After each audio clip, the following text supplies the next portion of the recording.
Muy buenas tardes, que el Señor les bendiga y muy bienvenidos a su nuevo episodio, Los Atributos de Dios.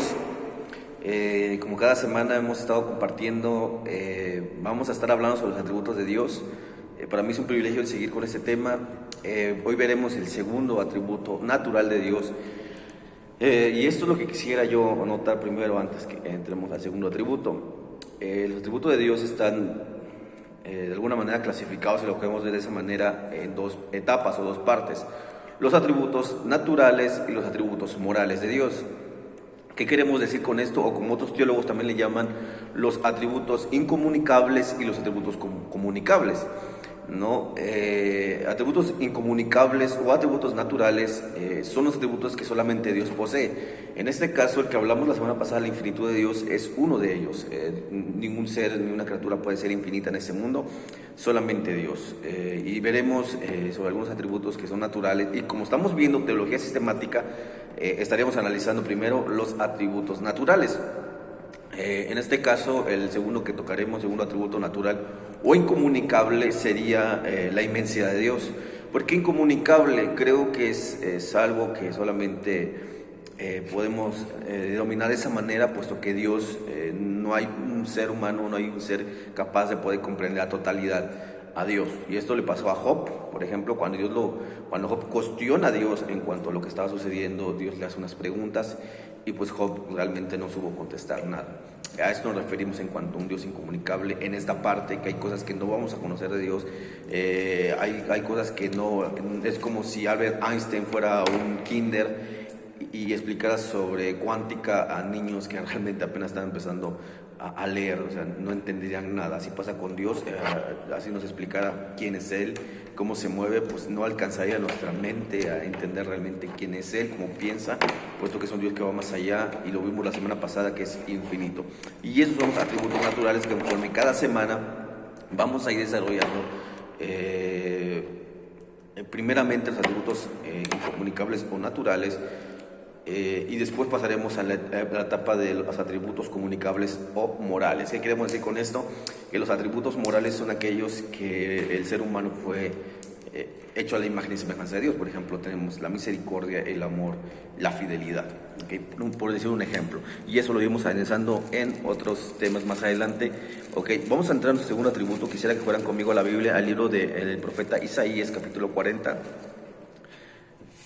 Capítulo 40, el verso que vamos a leer es el verso número 12 en adelante. Yo lo leo, ustedes síganlo con su vista, por favor, y dice así: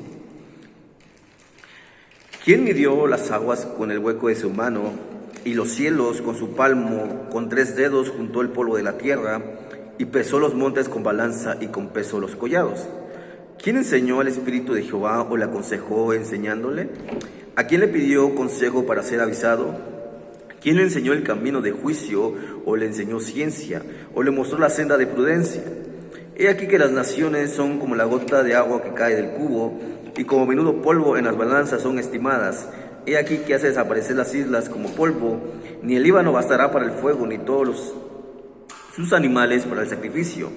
Como nada son todas las naciones delante de él, y en su comparación serán estimadas en menos que nada, y que lo que no es.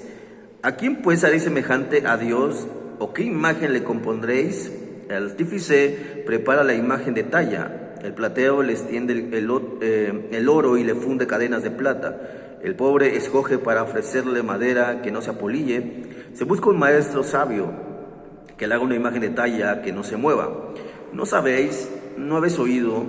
¿Nunca os han dicho desde el principio? ¿No habéis sido enseñado desde que la tierra se fundó? El que está sentado sobre el círculo de la tierra, cuyos moradores son como langostas. Él extiende los cielos como una cortina, los despliega como una tienda para morar. Él convierte en nada a los poderosos, y el que gobierna la tierra hace como cosa vana, como si nunca hubiesen sido plantados, como si nunca hubiesen sido sembrados, como si nunca su tronco hubiese tenido raíz en la tierra. Tan pronto como sopla, ellos se secan, y el torbellino los lleva como hojarasca. ¿A quién pues me haréis semejante, o me compararéis? Dice el Santo. Levantad el alto vuestros ojos y mirad quién creó estas cosas. Él saca y cuenta a su ejército, a todas llama por su nombre, ninguna faltará. Tal es la grandeza de su fuerza y el poder de su dominio, porque ¿quién dices, oh Jacob, y hablas tú, Israel, mi camino está escondido de Jehová, y de mi Dios pasó mi juicio? ¿No has oído que el Dios eterno es Jehová, el cual creó los confines de la tierra? No desfallece ni se fatiga con cansancio, y su entendimiento no hay quien lo alcance. Hasta ahí, por favor. Creo que Isaías es uno de los profetas que más de alguna manera puede expresar este pensamiento en cuanto a la inmensidad de Dios. Creo que es el profeta que de alguna manera trató de dar a entender el alcance de la inmensidad de Dios, ¿no? Hay muchos que hablan sobre esto, el salmista también, el salmista David, habla sobre esta verdad. Pero ¿qué queremos decir con inmensidad de Dios? ¿Qué queremos decir o qué queremos significar cuando decimos que Dios es inmenso? Déjenme leerles un pequeño fragmento en cuanto a esto. Dios está por encima de todo, pero no levantado. Está abajo de todo, pero no hundido. Está fuera de todo, pero no excluido. Está dentro de todo, pero no confinado. Dios preside por encima de todas las cosas. Sostiene por debajo todas las cosas. Abraza desde afuera todas las cosas. Llena la parte interna de todas las cosas. Esta es la inmensidad de Dios. O sea, que Dios esté tanto abajo, arriba, afuera, dentro de todo el universo, y es Dios. O sea, Él puede estar tanto dentro del universo como afuera del universo. O sea, no hay un ser capaz que pueda hacer eso. O sea, nosotros podemos estar hoy aquí en México y mañana en Inglaterra, pero sería movernos de un país a otro y no podríamos estar al mismo tiempo en ningún lugar, ¿no? Y eso solamente estamos hablando de una distancia de kilometrajes sumamente sencilla de cuantificar. Ahora hablemos en cuanto millas, en cuanto años luz, y eso es lo que la astronomía o astronomía elemental usa para medir. Por ejemplo, empezamos a hablar en metros, luego en kilómetros, luego en millas y en millones de millas, y cuando termina todo eso ya empezamos a hablar en años luz. Bueno, más bien la astronomía empieza a hablar ya en años luz, o sea, se mide en años luz. Eso es tremendamente extraordinario, que se pueda medir ya en años luz ciertas distancias, y el universo vasto así se tiene que medir, en años luz, ¿no?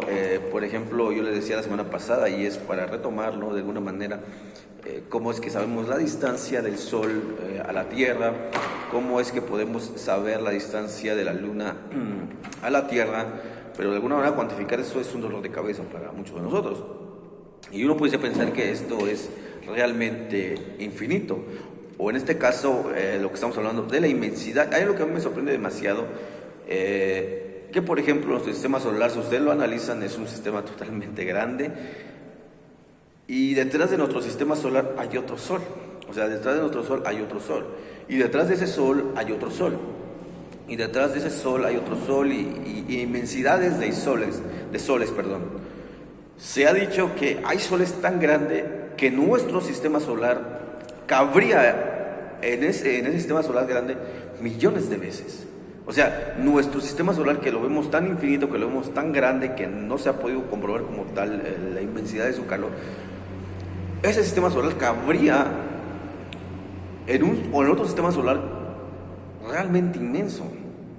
Habrían millones de nuestro sol ahí. O sea, esto, examinar o meditar en esto realmente es extraordinario. O sea, tratar de medir en cuanto a esta verdad, pues es extraordinario. Es lo que explicaba de alguna manera el profeta Isaías. O sea, el profeta Isaías estaba hablando sobre la inmensidad de Dios, y es lo que quisiera tratar de desglosar en estos próximos minutos en cuanto al capítulo 40, verso 12 en adelante, lo que Isaías trató de transmitir al hombre del pueblo de Israel para que pudieran confiar en quién Dios tenían.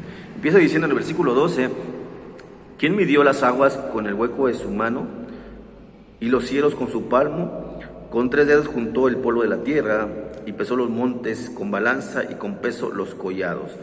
Hay algo bien interesante aquí. El profeta Isaías hace tres afirmaciones interesantes. Dice: ¿quién midió las aguas con el hueco de su mano? ¿Quién midió las aguas con el hueco de su mano? Si lo podemos analizar en nuestro planeta Tierra, la mayoría es agua, ¿no? Se dividió en agua y tierra, ¿no? Pero la mayoría de nuestro sistema, de nuestro planeta es agua. Y el profeta Isaías dice aquí: ¿quién midió las aguas con el hueco de su mano? Entonces te puedes imaginar las inmensidades de los mares, de los lagos, y uno puede pensar que es agua que no se puede medir, pero aquí el profeta Isaías dice que Dios midió todo eso solamente con el hueco de su mano. O sea, tan solo con extender su mano, vaciar todo el agua que nosotros conocemos. O sea, da a entender aquí la inmensidad de Dios en cuanto a la creación del agua. Dice: y los cielos con su palmo, y sigue diciendo: con 3 dedos juntó el polvo de la tierra. Con 3 dedos juntó el polvo de la tierra. Aquí hay algo bien interesante en cuanto a esta verdad. Da 2 afirmaciones del profeta Isaías aquí. La primera, por supuesto, da a entender que Dios hizo la tierra en este mundo de una manera tan sencilla, a su alcance inmenso. Pero hay otro concepto interesante que un teólogo antiguo afirmó. Realmente no creo que estuviera tan equivocado o errado. Él decía que la tierra fue dividida en 3 partes. Una precisamente para la habitación del hombre, la otra para el desierto y la otra para las aguas. O sea, el planeta Tierra fue dividida en 3 partes para que el hombre pudiese habitar. La otra serían los desiertos y la otra podría ser todo lo que hay en el agua, ¿no? Y es por eso que esta interpretación de alguna manera es interesante, saber que Dios separa, secciona el planeta, y sobre todo de entender el alcance que Él tiene en cuanto a esta verdad. Sigue diciendo: y pesó los montes con balanza y con pesas los collados. Esos inmensos cerros, montes, collados, tienen un alcance que para nosotros es imposible medir, es imposible pesar, pero aquí Dios dice que los pesó en balanza. O sea, es extraordinario pensar, es extraordinario analizar todo esto en cuanto a la creación de Dios. Es interesante, si ustedes leen el Génesis, habla sobre cada día en cómo Dios va creando el universo. Hay muchas teorías, y una de las teorías es la del Big Bang, que hay una explosión y de la nada sale todo lo que conocemos, ¿no? Es una teoría totalmente errada, es una teoría totalmente refutable. ¿Por qué? Porque no tiene ningún fundamento. El mismo Génesis va desarrollando cómo Dios va creando el universo, y el mismo Isaías aquí va también desarrollando cómo Dios creó el universo. Se dan cuenta, lo hace con un cuidado, con una perfección, con una simetría, con un peso exacto. Todo lo hizo perfecto. Y cuando la palabra de Génesis dice que Dios vio que era bueno, a eso se refiere a algo totalmente bueno, algo totalmente perfecto, algo al cual Dios le dedicó calidad, algo al cual Dios le dedicó amor y mucho tiempo para crear todo lo perfecto que nosotros podemos contemplar. Y eso es lo que decía San Tomás de Aquino en la Suma Teológica. Y él decía que Dios se puede conocer por medio de la creación, por medio de la naturaleza creada. No estoy muy de acuerdo con San Tomás de Aquino, porque realmente Dios no se ha revelado a través de su naturaleza. Es parte de su creación y es parte de ver lo que Él es y lo que Él hizo, pero no Dios está en la naturaleza como tal. No se reveló al hombre por medio de su naturaleza, sino la naturaleza fue parte de la creación de Dios. Y creo que San Tomás de Aquino analizaba este punto de esa perspectiva en la Suma Teológica, pero creo que es un error analizarlo de esa manera, porque solamente fue la creación de Dios maravillosa para que podamos contemplar lo que Él hizo para nosotros, porque realmente Dios se reveló por su palabra y se reveló a nuestra mente y a nuestro corazón, y todo lo que nos rodea fue parte de la creación para que admiremos y nos alegremos, y es por eso que Dios lo hizo, para que nos podamos disfrutar de ella. Y sigue diciendo el profeta Isaías, versículo 13: ¿quién enseñó el Espíritu de Jehová o le aconsejó enseñándole? ¿A quién pidió consejo para ser avisado? ¿Quién enseñó el camino de juicio o le enseñó ciencia o le mostró la senda de prudencia? Isaías hace una serie de preguntas sumamente interesantes en cuanto al conocimiento y la voluntad de Dios.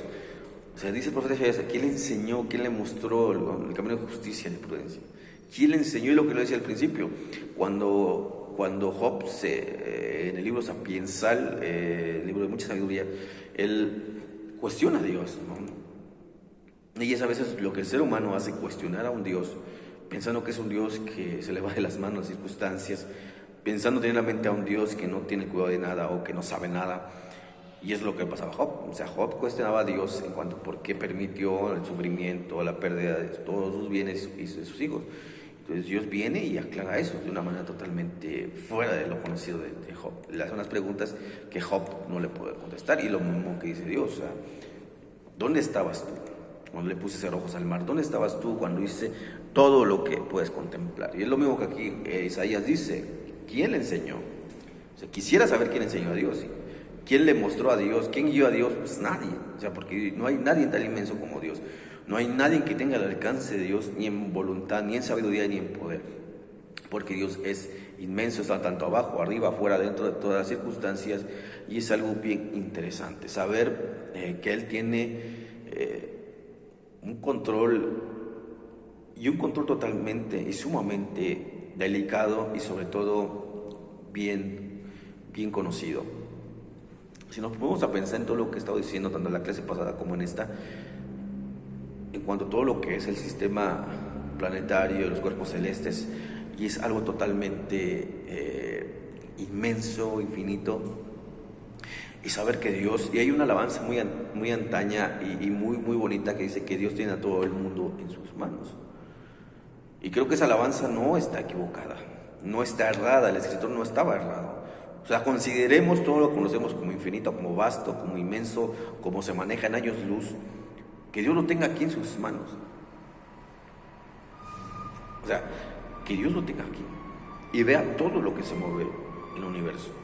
Y esto ya nos daría un poco más de alcance el saber de qué dimensión es Dios, a quién Dios adoramos, a quién Dios servimos, en quién Dios hemos creído. Y esto es totalmente extraordinario, porque si Dios se nos reveló a nosotros por medio de su palabra y podemos ver toda la creación, esto quiere decir que Dios va más allá de nuestra mente y nuestra voluntad. Y eso es lo que el profeta Isaías de alguna manera trata aquí de decir, trata de explicar el alcance de Dios. Y sigue diciendo el versículo 15: he aquí que las naciones les son como la gota de agua que cae del cubo. Esto está sumamente interesante. Las naciones les son como la gota de agua que cae del cubo. Supongamos que usted mete una cubeta de agua a un pozo, y cuando que va sacando esa cubeta llena de agua, se le caen algunas gotas, y esas gotas para Dios representan solamente las naciones. No la cubeta, no el pozo, no el agua que lleva la cubeta, sino las gotas que caen de esa cubeta. Así son las naciones delante de Dios. Y esto es lo que decía Juliana de Norwich en el siglo XII, que una vez ella meditando, ella decía que el mundo era como una nuez, y que Dios le hacía sentir que el universo era como una nuez. Y realmente esto es como una nuez. O sea, es como si un ser humano tomara una nuez y viera esa nuez y la contemplara. Y realmente para Dios es una nuez, el universo lo que vemos de esa manera. Stephen Hawking fue algo que de alguna manera también él analizó en cierto momento, pero creo que eso es sumamente interesante lo que decía Juliana de Norwich en cuanto al universo es como una nuez. El vasto universo es como una nuez. Y el profeta Isaías decía aquí que las naciones son como aquella gota que cae del cubo, o sea, cosa de nada, ¿no? Estas naciones poderosas, las primeras potencias mundiales, que tienen un gran ejército, que tienen una gran economía, que tienen un avance científico totalmente extraordinario, que puede crear cosas extraordinarias en poco tiempo, para Dios es como simplemente una gota. Pues el profeta dice: ¿quién le enseñó ciencia? O sea, nadie le puede enseñar a Dios, nadie le puede decir a Dios realmente qué tiene que hacer, porque Dios sabe lo que tiene que hacer. Y las naciones no pueden cuestionar a Dios. Y eso es lo que ha pasado. Dice: el problema del hombre, que como no ha analizado y no se ha puesto a pensar el alcance de Dios y la inmensidad de Dios y la reverencia que le tendríamos que dar a Dios, el hombre cuestiona a Dios como si fuera un Dios barato, como más adelante el profeta Isaías empieza a desglosar. En el versículo 15 sigue diciendo: y como menudo polvo en las balanzas le son estimadas, he aquí que hace desaparecer las islas como polvo, como nada. Y sigue diciendo el versículo 16: ni el Líbano bastará para el fuego, ni todos los animales para el sacrificio. Y aquí es algo bien interesante lo que dice el profeta Isaías, analizando desde el punto de vista judaico en cuanto a los sacrificios. Él decía, ni todos los animales, ni todo el Líbano, ni todos los cerros, ni todo lo creado en cuanto a animales bastarán para un sacrificio digno de un Dios inmenso. O sea, ningún sacrificio es digno de Dios, decía él. O sea, no bastarán, dice, no basta. ¿Por qué? Porque es un Dios que trasciende, es un Dios que va más allá y es un Dios que no se extiende en el universo, puesto que el universo simplemente es una creación de Él. Dice aquí el profeta Isaías, nada puede bastar, nada puede ser tan digno para este Dios. O sea, lo miraba desde el punto de vista de sacrificio, lo miraba desde el punto de vista de adoración, lo miraba desde el punto de vista de una vida de devoción para Dios. Decía, esto no basta. Y creo que es algo bien importante como cristianos en este siglo que debemos analizar. Si sentimos que nuestra adoración es totalmente adecuada, si sentimos satisfacción con nosotros mismos al adorar a Dios de manera profunda, déjenme decirles que no basta. ¿Por qué? Porque Dios va más allá de una adoración, porque Dios es tan inmenso que no hay algo tan digno de poder darle como tal. O sea, hacemos nuestro mejor esfuerzo, por supuesto que sí, la Biblia dice que es acepto por medio del sacrificio de Cristo toda nuestra adoración y nuestra vida, y claro que sí, pero no hay nada que realmente sea tan digno para Él. Y esto es lo que dice Juan el teólogo, cuando se van a abrir los sellos del libro de Apocalipsis, y dicen que se la pasó llorando por media hora porque no había nadie digno de abrir los sellos. Y se volteaban a ver con los ángeles y los querubines, serafines, y no había nadie digno. Y Juan lloraba y se lamentaba, decir, ¿por qué no hay nadie digno de abrir los sellos? Y de repente, de ese silencio, aparece el Cordero de Dios, Jesucristo, y empiezan a entonar ese cántico que hemos cantado por centurias en la iglesia,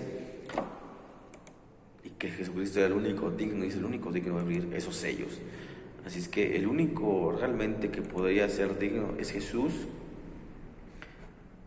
Eso quiere decir que no hay nadie realmente digno de dar un sacrificio perfecto y agradable a un Dios inmenso. Pero gracias al sacrificio de Cristo es que podemos hacerlo. Y aquí el profeta Isaías hacía esa mención, o sea, se admiraba decir que nada bastará, ni el Líbano ni todos los animales para el sacrificio.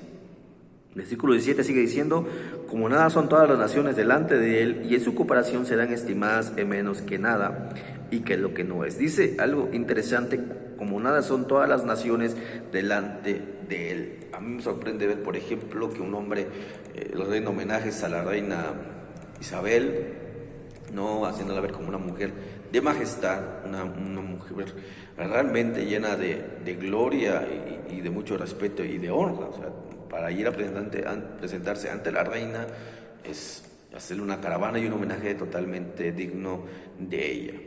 No, pero si lo vemos a la luz de la Biblia, es una mujer que si no se arrepiente y no entrega cuentas a Dios, por supuesto que es una mujer con una mente caída, con un corazón caído, y cuando llegue a la presencia de Dios tendrá que darle cuentas.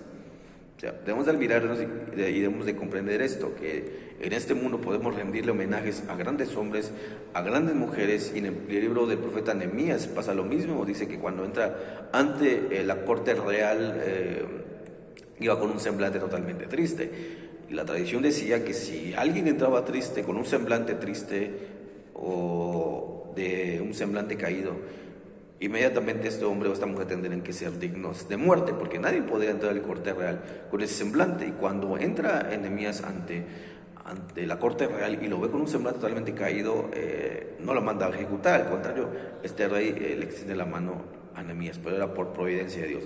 Pero a lo que voy es que si nosotros llegamos ante una corte real, no podemos llegar con una indiferencia, no podemos llegar como si nada estuviera pasando, como si estuviéramos ante cualquier persona, sino tendría que haber una actitud totalmente diferente. Y esto pasa con Dios de una manera totalmente extraordinaria y va más allá. Si nos presentamos delante de Dios, no podemos entrar como si nada pasara, como si no fuera un asunto más, como si tuviéramos que hablar con alguien más. No. Dios es un rey totalmente infinito, su corte real es inmensa y por lo tanto es totalmente digno que entremos ante su presencia con esa devoción. Por eso aquellos seres vivientes no se cansan de decir santo, santo, santo. Todo el tiempo, día y noche, 24 horas, no se cansan de decir, porque saben ante quién están parados, ante quién están rodeados. Así es que, hermanos, esta es una invitación a que contemplemos la majestad de Dios de una manera totalmente extraordinaria, y el profeta Isaías lo había entendido. Dice el versículo 18 en adelante, algo interesante aquí dice: ¿a quién pues haréis semejante a Dios? ¿A qué imagen le compondréis? El artífice prepara la imagen de talla, el platero extiende el oro y le funde cadenas de plata. El pobre escoge para ofrecerle madera que no se apolille. Se busca un maestro sabio que le haga una imagen de talla que no se mueva. ¿No sabéis? ¿No habéis oído?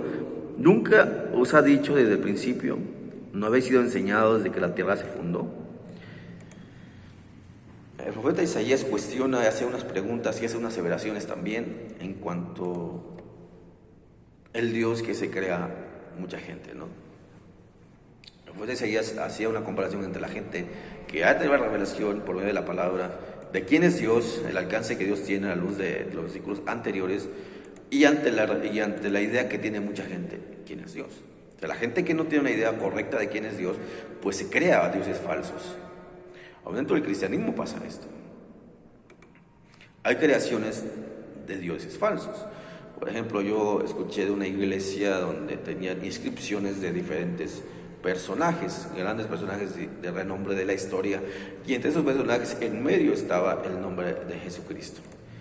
Y para mí es algo patético, algo totalmente ridículo, que pongan entre todos aquellos personajes a Jesús, y aunque esté en el centro, eso no quiere decir que sea el centro de la circunstancia, eso no quiere decir que sea el centro de todo aquello, de los grandes hombres de la historia. Y eso es lo que ha hecho mucho cristiano, que a Jesús sí lo adoran con una mayor devoción, o a Jesús lo tienen un concepto mayor, y a otros hombres de la historia lo tienen un concepto también mayor, quizás no tanto como en Cristo, y eso es patético, porque Jesús no podría, para empezar, estar en medio de todos ellos. Él trasciende y está por encima de todos los hombres en este mundo. Y muchas iglesias o mucho creyente en este mundo tiene un concepto de esa manera, que Jesús es un poco superior a hombres, tanto de la Biblia o fuera de la Biblia, de la historia, que fueron ilustres y mentes brillantes, y pensamos que Jesús se lee un poquito más, o que Jesús sí es poderoso y puede hacer grandes cosas, o Dios mismo, el Espíritu Santo, pero no pensamos que va a un cierto límite y no más allá, y tenemos un error totalmente equivocado, porque Dios realmente no puede ser medido, Dios no puede ser comparado con nadie. Aquí es el profeta Isaías: ¿a quién compararéis? Jamás a nadie podemos comparar a Dios. Y ese es el Dios inventado, y es el Dios creado de muchos cristianos, que tiene un concepto de un Dios totalmente limitado, de un Dios que pensamos que tiene cierto límite y hasta ahí llega a Dios, y no es cierto. El profeta decía aquí que el hombre que no conoce totalmente a Dios y no reconoce la inmensidad de Dios, sí hace cualquier tipo de Dios. Y dentro del cristianismo eso pasa: cuando no conocemos a la inmensidad de Dios y no conocemos ese alcance, nos inventamos cualquier Dios. Y es por eso que hace falta fe, y es por eso que a veces estamos llorando, y eso es porque estamos derrotados, y es a veces por eso nos sentimos solos, nos sentimos abandonados, nos sentimos sin salida, confundidos, porque no hemos tenido en nuestra mente y nuestro corazón esa idea, esa imagen correcta de Dios. Si solo analizáramos la Biblia de una manera profunda, nos damos cuenta que Dios va más allá de nuestros problemas, de nuestras circunstancias, de las situaciones difíciles. Porque las naciones son como nada, porque el mundo es controlado por la misma mano de Dios. Dice el profeta Isaías en el versículo 22, dice: Él está sentado sobre el círculo de la tierra.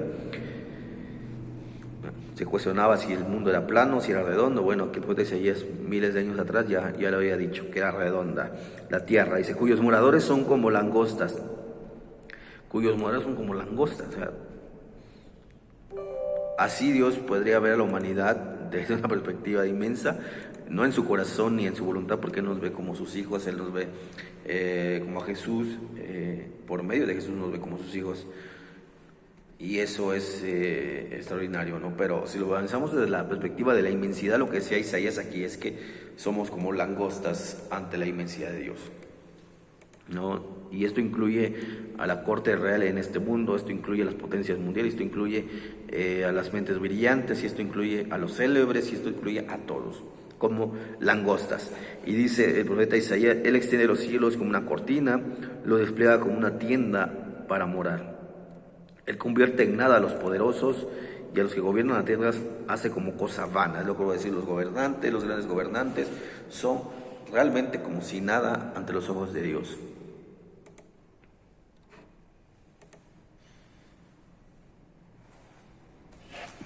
Y es aquí donde yo quisiera analizar igual por algunos minutos en cuanto al pensamiento de algunos grandes músicos de la historia cristiana. A mí me gusta recordar, por ejemplo, los himnos de la antigüedad, la antigüedad, porque realmente estos hombres sabían quién era Dios en cuanto a la inmensidad. Por ejemplo, ustedes escuchan aquel humilde tejedor Ter Stegen, un hombre que escribió una cantidad de himnos para la iglesia que hemos heredado este siglo. Ustedes pueden escuchar, por ejemplo, a Charles Wesley, pueden escuchar, por ejemplo, a Isaac Watts. Fueron hombres, fueron grandes escritores de himnos, y en todos sus cantos ellos de alguna manera elevaban la majestad de Dios sobre encima de cualquier ser, sobre encima de cualquier circunstancia, porque sabían que Dios era inmenso, porque sabían que Dios era un Dios que no tiene alcance. Y eso es hermoso. Cuando ustedes analizan la letra de estos hombres y de algunos de estos escritores de himnos de la antigüedad, se van a dar cuenta que estos hombres contemplaban la majestad y la grandeza de Dios.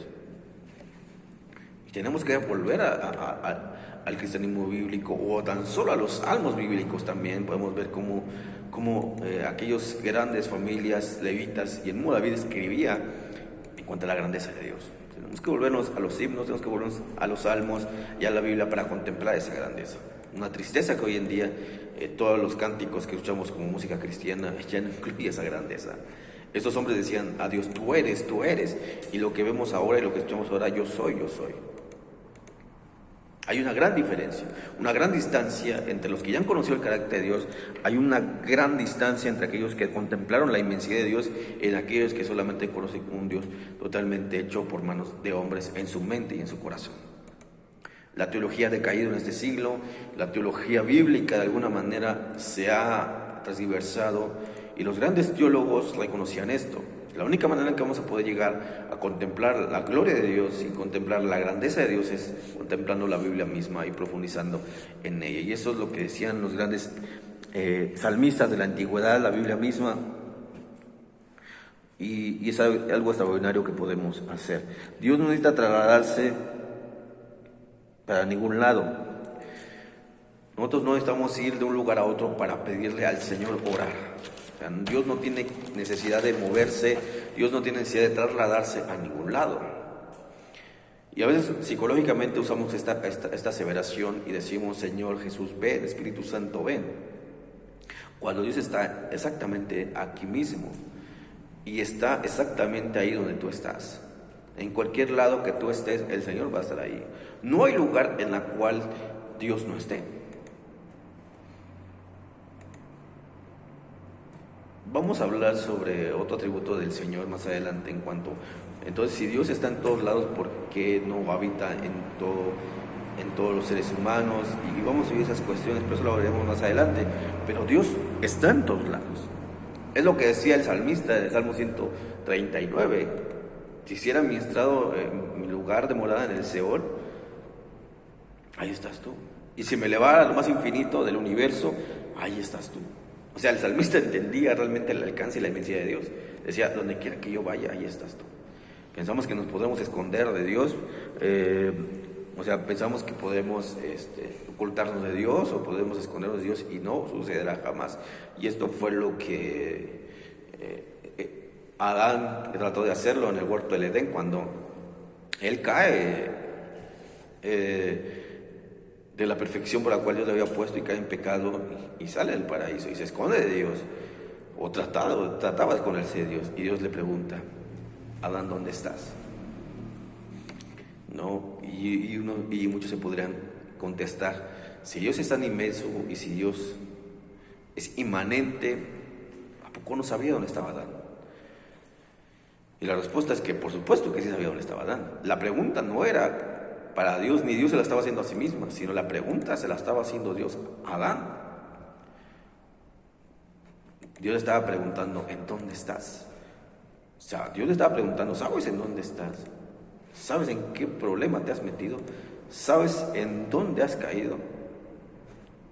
Y Adán no sabía qué contestar. O sea, la pregunta no era para Dios, la pregunta era para Adán.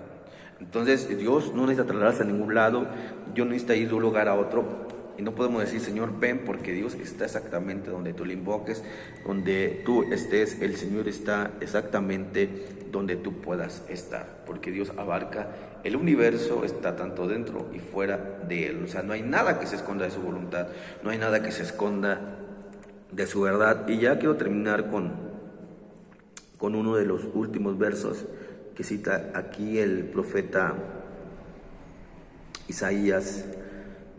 Dice: levantad en alto vuestros ojos y mirad, ¿quién creó estas cosas? Levantad vuestros ojos y mirad quién creó estas cosas. La invitación que hace el profeta Isaías es a contemplar la creación de Dios,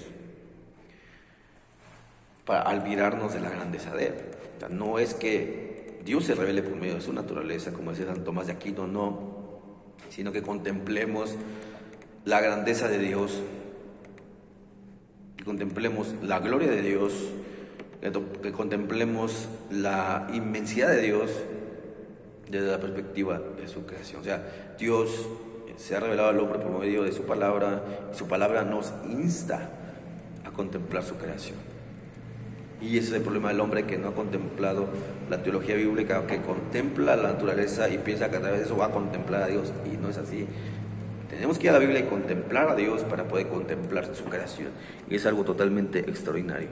Y tan solo analizamos todas las estaciones del año, si analizamos todo lo que se mueve en este universo, es totalmente imaginable pensar que está aquí bajo el control de Dios, que está aquí cuidado por Dios, que está aquí solamente en la mano de Dios. Todo lo que usted conoce, todo lo que la ciencia conoce, todo lo que la psicología, la filosofía, las grandes ramas de la misma epistemología que llega a conocer, todo está aquí en la mano y en la mente de Dios, de una manera totalmente controlada. Y esto es lo que es digno de alabanza, y esto es lo que es digno de adoración, y esto es el Dios que nosotros tenemos como cristianos. Así es que vuelvo a repetir lo que dije hace 8 días. O sea, todas las circunstancias que estamos pasando en este momento, y es una circunstancia totalmente crítica, pero si confiamos en el Dios de la Biblia, si confiamos en el Dios de Isaías, si confiamos en el Dios que expió nuestros pecados en la cruz del Calvario, habrá una confianza totalmente plena, habrá una confianza totalmente grande, porque de ese tamaño, de esa fe, de esa confianza es Dios. Entre más confiemos en Dios, entre más depositemos nuestra fe en Dios, más grande se va volviendo nuestra confianza, más grande, más fuerte está haciendo nuestra dependencia de Dios. Y estos son los niveles que alcanzaron los grandes hombres de la antigüedad. Y los grandes hombres también, por supuesto, y las grandes mujeres, aún de ahora, que han puesto y han depositado su confianza en Dios, han ido creciendo de una manera grande, porque han ido redescubriendo a la luz de la Biblia y a la luz de su relación con Dios, el alcance que tiene Él, el alcance que tiene el Señor Jesús para nuestras vidas. Así damos por terminado el segundo episodio de los atributos de Dios. Que el Señor les bendiga. Muy pronto estaremos nuevamente transmitiendo. Recuerden, los jueves a las 7 de la noche por Facebook y YouTube estaremos transmitiendo los atributos del Señor. Que el Señor les bendiga.